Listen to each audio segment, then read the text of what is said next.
تو مجھے جو اپنی جاب سے ریٹائرمنٹ لینی پڑی، اس میں بھی انڈائریکٹلی میرے ساتھ بھی ایک لیول کی ایک زیادتی ہوئی جس کی وجہ سے مجھے لینی پڑی. خیر اس شر میں سے اللہ نے خیر نکالا کہ میری خواہش تھی.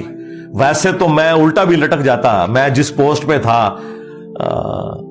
19 گریڈ پہ اور ایک ٹاپ لیول کے اوپر، تو مجھے تو انہوں نے کبھی بھی ریٹائرمنٹ نہیں دینی تھی جب تک کہ میں اپنے 25 سال سروس کے پورے نہ کرتے. وہ تو پھر اللہ کی طرف سے کرنا ہوا. یہاں پہ کوئی ہماری ایک ایجنسی کو سیکورٹی کلیئرنس کر رہی تھی، تو وہ اس کے نیچے جو وہ رپورٹیں لکھنے والے ہیں نا، وہ کوئی بریلوی تھا کٹر قسم کا.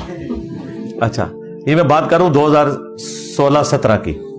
اس نے نا رپورٹ میں مجھے لکھ دیا کہ اس کا تعلق جو ہے لشکر جنگوی سے ہے، دیوبند کے.